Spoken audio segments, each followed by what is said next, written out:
వాళ్ళ అనేది చేయడం జరిగింది, పూర్తి చేయడం జరిగింది. ఈ రోజుతో ఆయనకి మతభేదమున జరిగింది కాబట్టి పూర్తి అయింది కాబట్టి ఈ సందర్భంగా మన రామనాయుడు గారికి అలాగే మౌల అప్పలరావు గారికి కలిసి ఇక్కడ సన్మానం జరగడం జరుగుతుంది. కావున మీరందరూ కూడా సహకారాలు అందిస్తారని కోరుతూ, అలాగే సన్మానం రైతులు రామనాయుడు గారు మన పద్మనాభ రాజు గారు కూడా ఈ వేదిక ఆహ్వానిస్తారని కోరుతున్నాం.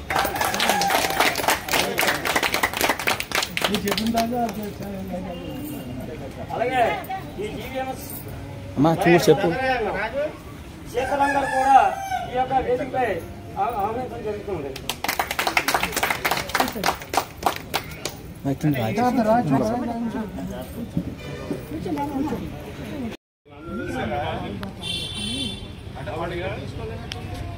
ఎన్నో ఒడిదుడుకులు ఎదుర్కొని అంటే మీరు అన్నమాటగా చేసినప్పుడు మీరు చేసిన పనికి ఉద్యోగులు ఎవరు నిలబడ్డారు, అలాంటి పని చేశారు. కానీ ఆ రోజు కష్టపడ్డాం కాబట్టిగా ఈరోజు మంచి పోస్తూ ఉన్నాం కాబట్టి అలాగే సర్వీస్లో కూడా ఏ ఇబ్బంది లేకుండా రిటైర్మెంట్ అవ్వడం అంటే మామూలు విషయం కాదు. అందులో చిన్న చిన్న ఒడిదుడుకులు వచ్చినా అందరూ కూడా ఆరోగ్యంగా ఉన్నారు. అది భగవంతుడు నిర్ణయం. అలాగే దయచేసి కుటుంబ సభ్యులకు ఒక మాట చెప్తాను. అంటే గవర్నమెంట్ 60 సంవత్సరాలు అయితే మాకు రిటైర్మెంట్ ఇచ్చింది, మళ్ళీ వర్కింగ్ గవర్నమెంట్ ఇచ్చింది. అంటే 60 సంవత్సరాలు అయితే అది చిన్నపిల్లలు లెక్క అనమాట. అంటే ఇప్పుడు మనం ఏం చేస్తారంటే రిటైర్ అవ్వగలే రిటైర్ అయిపోయాడు కదా, అలాగే చిన్న చిన్న విషయాలు చెప్పగలే వాళ్ళకి ఒక అనుభవం వస్తుంది. పెళ్లి చేసుకొని పిల్లల పని అది పెంచి చదివించి అవన్నీ ఫీలింగ్స్ వస్తాయన్నమాట. నేను చేసినప్పుడు నాకంటే సిస్టమ్గా చూపుతాను అన్ని, కానీ అది లేకుండా మరి రిటైర్మెంట్ మీరు దయచేసి చిన్నపిల్లలా చూసి గౌరవిస్తారని కోరుకుంటూ ఈ అవకాశం ఇచ్చిన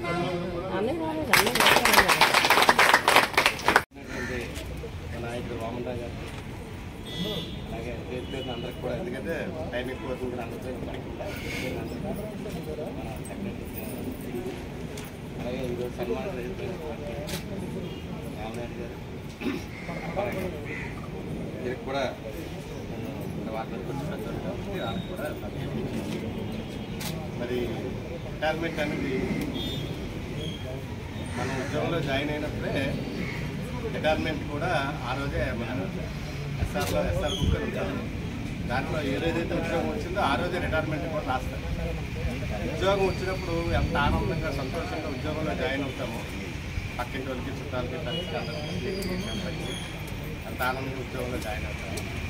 రిటైర్మెంట్ కూడా అంత ఆనందంగా ఉండాలనే ఉద్దేశంతో ఇలాంటి కార్యక్రమాలు పెద్దలు పూర్వం నుంచి కూడా పెట్టడం జరిగింది. పుట్టినప్పుడు వర్షాలు అవి చేస్తాం పిల్లలకి, అలాగే భగవంతుడి దగ్గరికి వెళ్ళినప్పుడు కూడా జబ్బులు బాంబులు అవి వెలిగించే పనులు. సో ఆ రెండు ఎలాంటివో ఇంకా చదువు ఎలాంటిదో ఆడగానే మొగ్గానే ఈరోజు అందరూ జాబ్ చేస్తారు కాబట్టి మన మధ్యతరగతి వాళ్ళందరికీ కూడా ఉద్యోగం మనకు ముఖ్యం కాబట్టి ఉద్యోగం రావడము రిటైర్ అవ్వడం కూడా చాలా సంతోషించే విషయమే తప్ప ఇందాక ఎల్ఐగా చెప్పినట్టుగా దాన్ని ఏం ఇన్సెంట్గా అయితే తర్వాత ఒప్పో గవర్నమెంట్ కూడా 60 నుంచి 62 సంవత్సరాలు చేసింది. మేమైతే మరి 60 తోటి అయిపోయాము. 2 సంవత్సరాలు కూడా. మీ అందరికీ ఇంకో విషయం చెప్పవలసింది ఏంటంటే, తెలుసు మనకి వీళ్ళిద్దరూ ఎక్కడ పని చేస్తారో మీ అందరికీ తెలుసు. అంటే మీకు విశాఖపట్నంలోని సంస్థలు చాలా ఉంటాయి, పోలీస్ డిపార్ట్మెంట్ అట్లాగే ఇలా అన్ని ఆర్మీ అన్ని డిపార్ట్మెంట్లు ఉంటాయి. అందులో కార్పొరేషన్ కూడా అలానే మళ్ళీ ప్రతి వ్యక్తికి కూడా జీవితంలోని ఎక్కడికైనా పోలీస్ స్టేషన్ పెట్టి ఎక్కడో కోర్టు ఎక్కడో కూడా ఉంటారు, కానీ జీవీఎంసీ మెట్టి ఎక్కడో ఎవరు ఉన్నారు. ప్రతి కుటుంబం కూడా జీవీఎంసీ తాలూకా ఆఫీసు మెట్టి ఎక్కవలసిందే. అలాంటి డిపార్ట్మెంట్లో ఉద్యోగం చేయడం అనేది కూడా ఒక రకమైన ఆనందమే. ఎందుకంటే చాలామంది చాలా ఉద్యోగాలు చేస్తారు. జీవీఎంసీ ఉద్యోగస్తులు ఏంటంటే కంప్లీట్గా పబ్లిక్ సర్వీస్, అంటే ప్రజలతో మమేకమై ఉంటాడు, ప్రజల్లో మంచిగా ఉంటాడు. మీకు ఎవరో ఉద్యోగాలు చేస్తారు డాక్టర్లో అంటే వాళ్ళకి తీసుకొచ్చారు కానీ వాళ్ళు ఏదో పూర్వకి వెళ్తారు, పూర్వకి వస్తారు, సైరన్ కొడితే వెళ్తారు, సైరన్ ఆపితే కూర్చొస్తారు. కానీ జీవీఎంసీ ఎంప్లాయీ కానీ లేకపోతే వేరే పోలీస్ డిపార్ట్మెంట్ ఇట్లాంటి ఉద్యోగాలు ఏంటంటే వాళ్ళకి ఒక టైము సందర్భం ఉండదు. రావునాయుడు గారు తెలుసు, అలాగే చేసే ఉద్యోగం. ఒకళ్ళు ఇంట్లో లావుడు వరకు ఇచ్చేసరికి ఎదురుతాడు, పై పెప్పలే అంటాడు. సో కాబట్టి అంత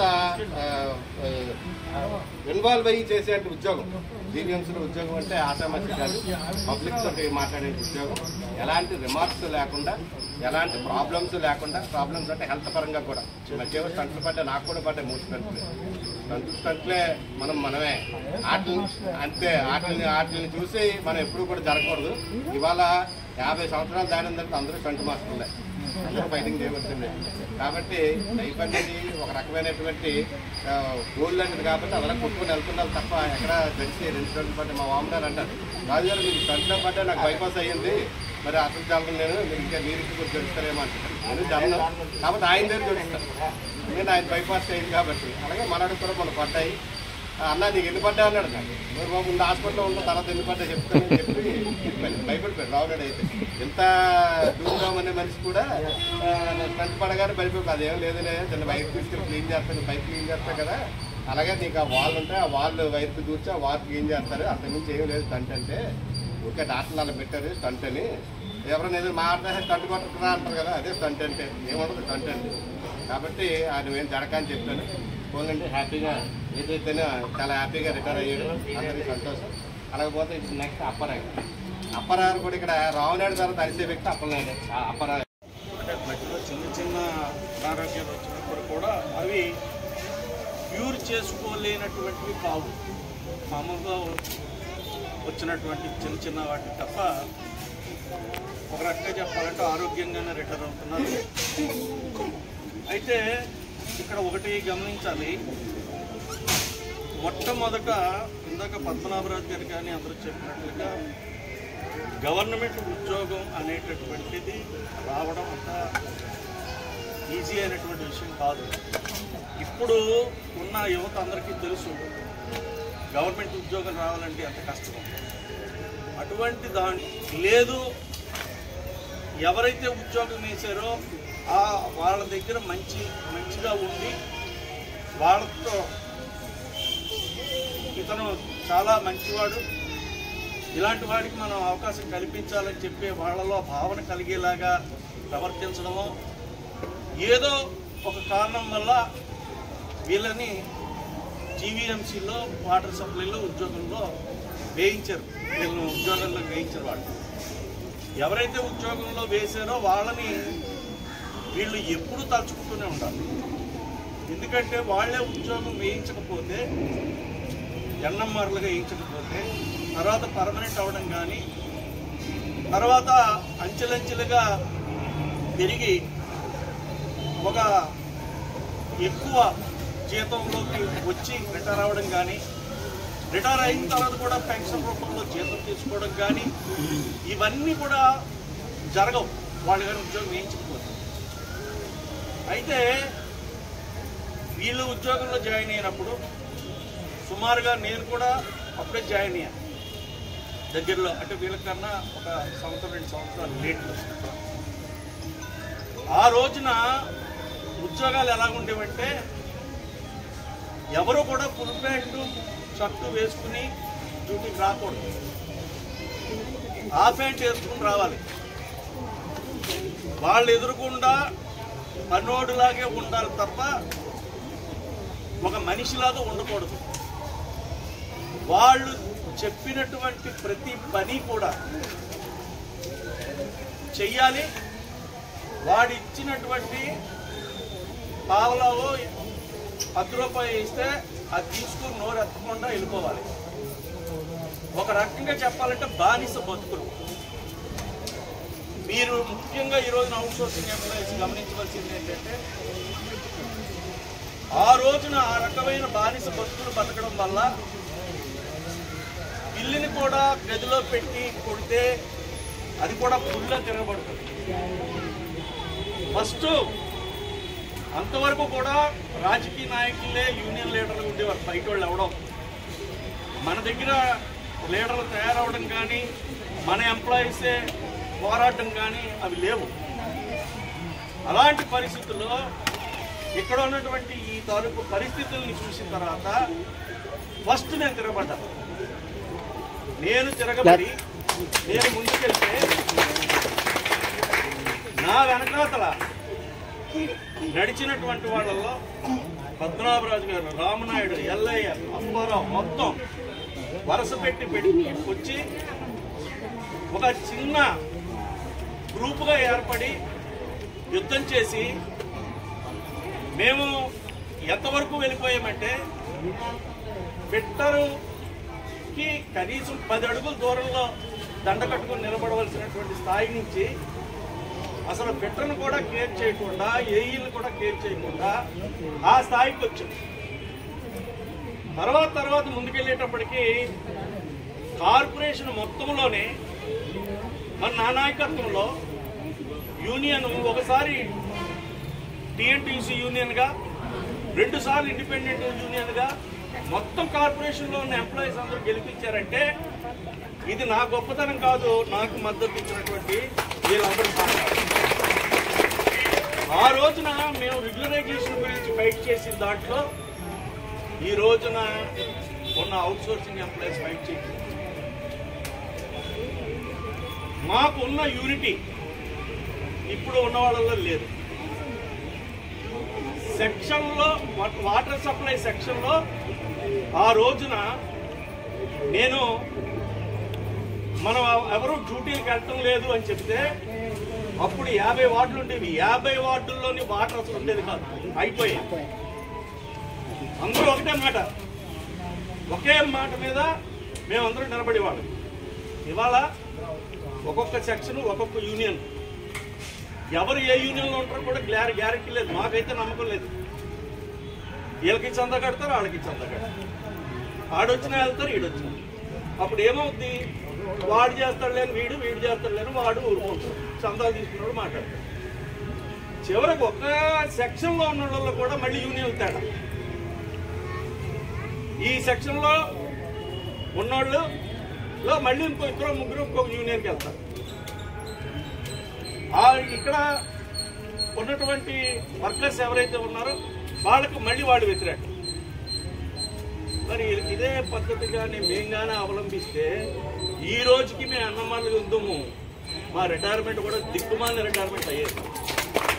కానీ మేము ఆ రోజు యుద్ధం చేశాం, పోరాటం చేశాం, ఆపేశాం. వాటర్ సప్లైని గడగడలాడించాం. మేము వాటర్ సప్లైని గడగడలాడిస్తుంటే మిగతా ఈ సెక్షన్లన్నీ కూడా మా కేసు చూసాయి.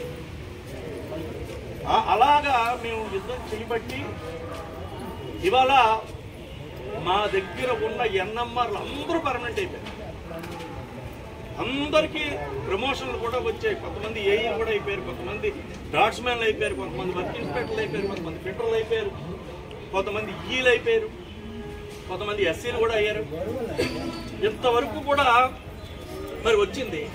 కానీ ఒక్కసారి 20 సంవత్సరాల క్రితం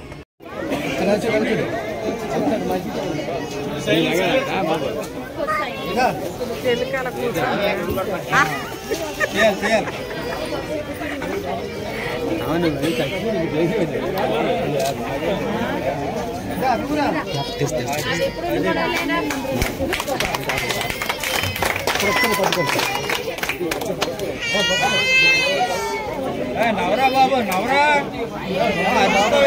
నవ్వు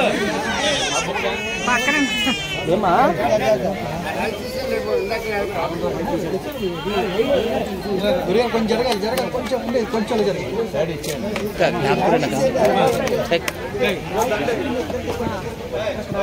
అంటే కొంచెం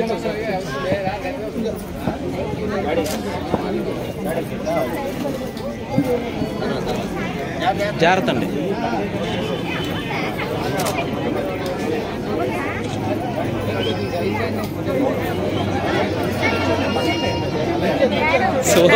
లేకాలి కొంచెం అండి అంకుల్ అంకుల్ వేస్తారా?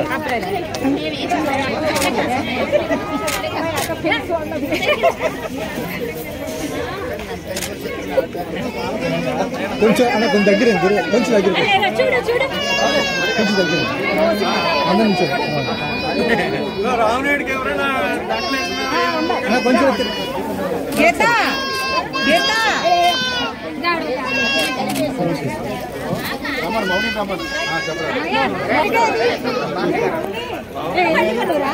తాత ఏమైనా తాత నిలబడిపోతున్నా తోడికి.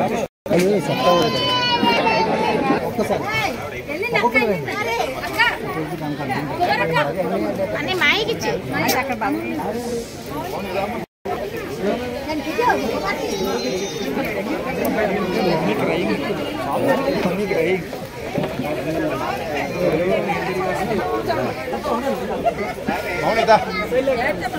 ఒకసారి కొంచెం దగ్గర దగ్గర ఎలా చూడండి.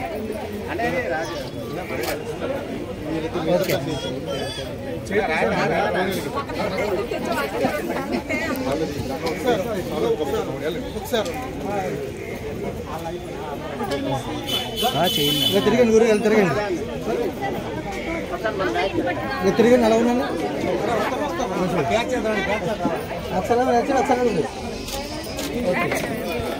పర్లేదు అంటే అలాగే బాగుంటుంది. లేదు లేదు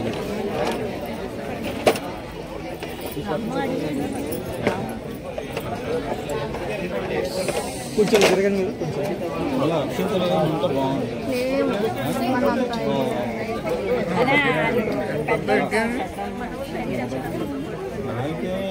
మీరు ఎవరు స్టార్ట్ చేస్తారు?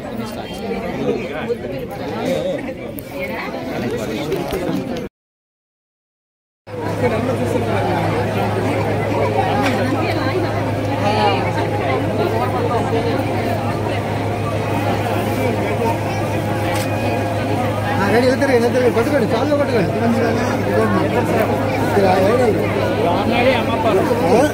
రామనాయుడు అమ్మపారు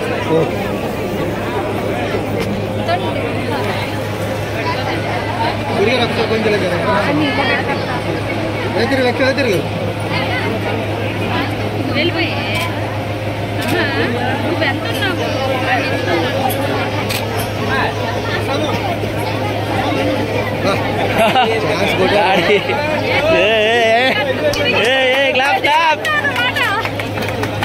ఎలా చూడండి, ఎలా చూడండి.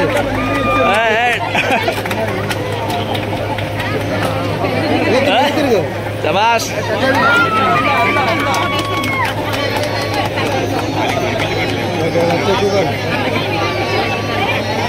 రెడీ ఎలా తిరుగు, ఎలా తిరుగు, ఎలా తిరుగు, చిన్న తిరిగమ్మా. రాయేష్ ముందు లోపలికి వెళ్ళి తిరిగి అందరూ ఒకసారి చూడండి. రెడీ రెడీ రెడీ ఇలా చూడాలి ఒకసారి, అందరూ ఒకసారి. ఓకే నెక్స్ట్ నెక్స్ట్ పర్వాలేదు.